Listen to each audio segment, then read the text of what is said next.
Hello friends, let's talk today about this great song from the 60s by the Mamas and the Papas, California Dreamin'.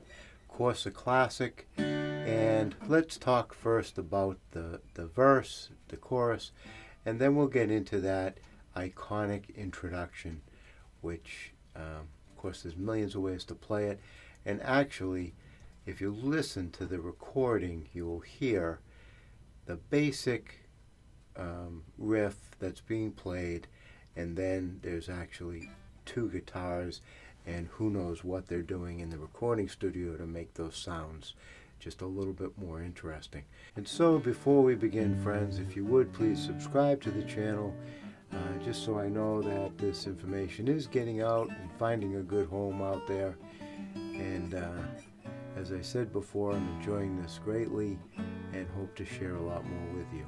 So let's get started. So let's break this song apart. It's actually pretty simple to play. We're going to start with an A minor, and then we're going to go to a G, and then we're going to go to an F, and then we're going to go to an E. But now let's take another little twist on this, and let's take that A minor, and instead of going to a G, let's go to an A minor with a G bass. Okay? And then when we go to the F, instead of just playing a bar F or the folk F, let's do this. Let's take the F with the first finger, and then let's play the A, which is the third of the F, okay, with the third finger, and let's just play that. And let's play all open strings underneath. So we've got a B and an E. So basically the E is the major seventh of the F, and the B is the sharp 4 of the F, and it gives it this additional dimensional sound, which if you listen to the recording with all of the recording techniques that they were using in California, and the Wrecking Crew as the backup band, and Lou Adler and controlling the panel, and those sound technicians, they were doing some really cool stuff. And it's hard to recreate a lot of that aura with just an acoustic guitar and a singer. So we take advantage of these additional colors that we can add to the chords, and it actually makes it easier to play the F, right? If we just play those two strings. And if you want, instead of that B, you can drop that second finger down in there, so you get a kind of a wide triangle. And here you're going to get like an F major 7 sound. But instead of this F major 7, right, you're going to get that bass, which you really want in there. So now we're going A minor to a G bass with that A minor 7 underneath it. Then we're going to go to the F, okay? And then we're going to go to this E sus4. Now the E sus4, here's the E, right? The standard E. But now we're going to take and use that same second finger on the B for the E, right? And then we're going to skip over a string and kind of like playing an A7, right? Except up a string. And then the little pinky's going to come down here on the D to play the 7th of the E, okay? So you got the E7, but now instead of standard E7, you've got that suspension in there on the A. So that's a pretty cool sound. And you can play that. In fact, in the intro, the end of the intro has that exact same chord, right? And then we're going to go from the E sus to the E. Let's take this in the actual beats that we're going to play, right? So it's going to be all the leaves are brown, 2, then the G for 2, then the F, 2, 3, 4, and then the E sus, 2, 3, 4, E, 2, 3, 4. And then we go to the next line, which instead of going to the A minor, goes to a C major. Kind of gives you that happy feel. I've been for a walk. And then we're going to go to a regular E7. Okay, you can use the D down here if you want, or you can just do a standard E7.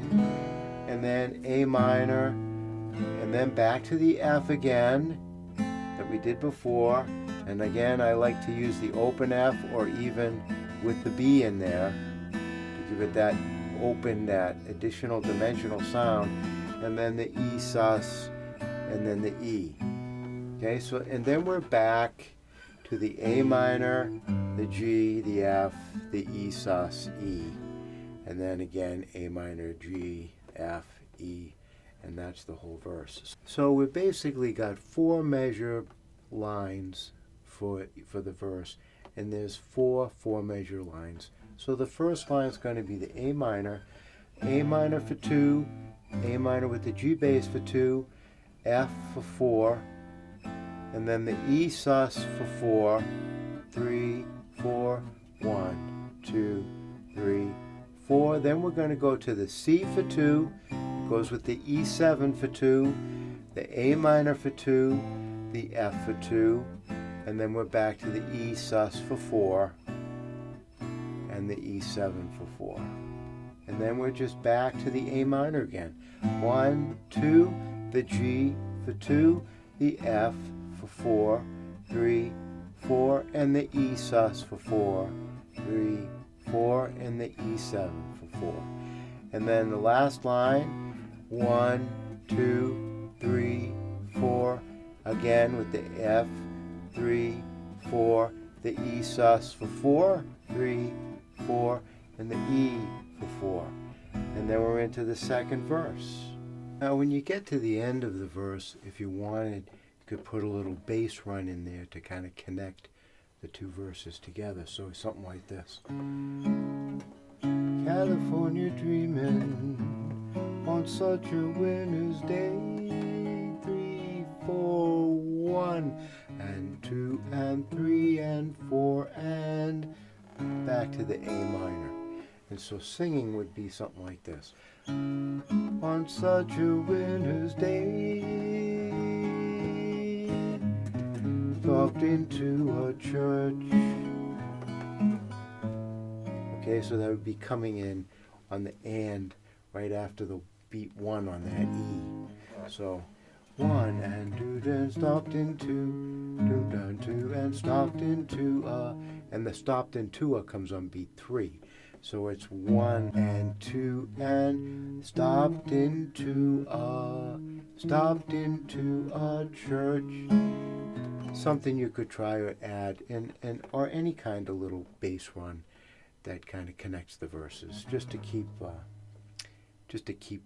keep it moving. And so if you put all that together, it'd be something like this. All the leaves are brown and the sky is gray. I've been for a walk on a winter's day. I'd be safe and warm if I was in LA. California dreaming on such a winter's day. Stopped into a church, passed along the way. When I get down on my knees and I pretend to pray, and so on and so on. You get the idea. So that's basically the way it was brought into the recording studio, if you read up on it. And then once it got into the recording studio, it got into the hands of the Wrecking Crew, which was that tremendous backup band in California that was on almost every rock and roll record of the 60s on the West Coast, and P.F. Sloan, who was quite the musician and quite the rock artist himself, and you should read up on P.F. Sloan.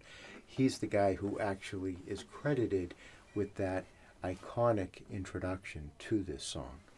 And now in coming up with this song, the basic tablature I'm putting on the screen here, this is basically the tablature for that opening. Okay? It's basically 3 measures. And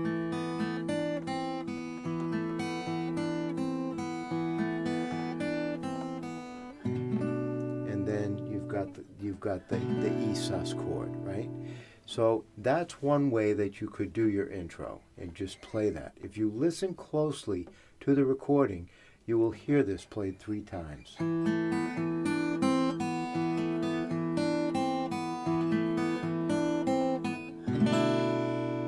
then into the song. All the leaves are brown. Okay, so that's what's happening. Now, they added 12-string guitar.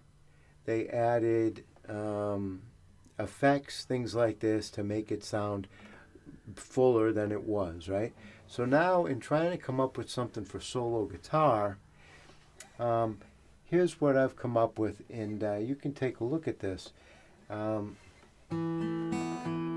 first verse is pretty much pristine, untouched, right? You've got the 1 and 2, and then you've got a triplet there, right? So it's 1 and 2 and 3 and. So that those 3 notes are covered over the beat 3 and 4, kind of a triplet feel. And then the next measure,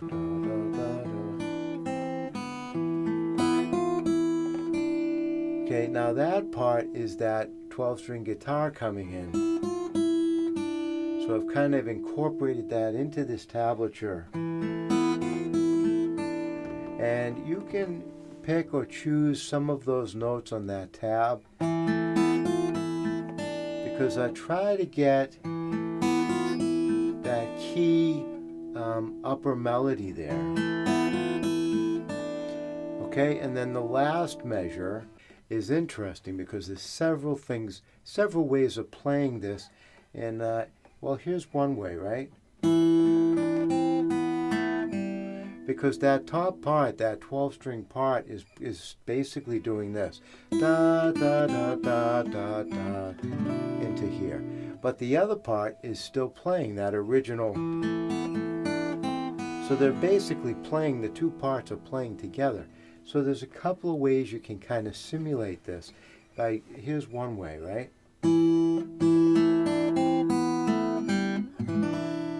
Which is not too hard to do, just keeping that A minor form pretty much intact. Okay, so that's one thing you could do. So in that first option there, you can see I've got the 1, 2, and with the A minor behind it. So it's 1 and 2 and then we come up to the 3, 4, 1, 2, and the triplet, right? It's like that. So it sounds like this. So that's one thing you could do. The other thing that you could do is to take that triplet, that 3, 4, 1, 2, 0, 0, and kind of flip it and play it up higher. So you get something like this. So that sounds kind of nice too. So there's some options that you have there. You can stay with the basic. And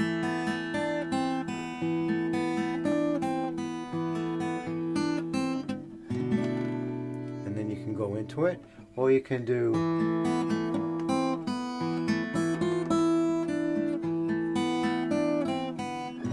something like that, or you could do some of those slide options that I put in there. So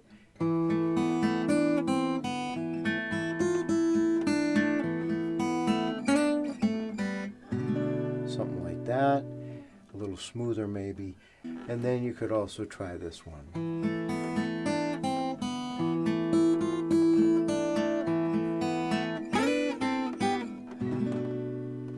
Again, maybe you'd do it a little smoother than I did, but basically those are some options that you have there available to you to play that intro.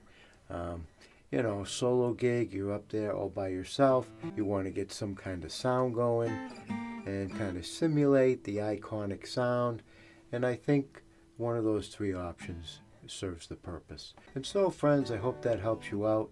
Some ideas on how to play this iconic 1960s classic by the Mamas and the Papas. Again, don't forget to subscribe. Any musical comments are always welcome. Love to talk to you about it, and maybe you have some better ideas on how to play it. That always is welcome. And so until next time, keep on playing.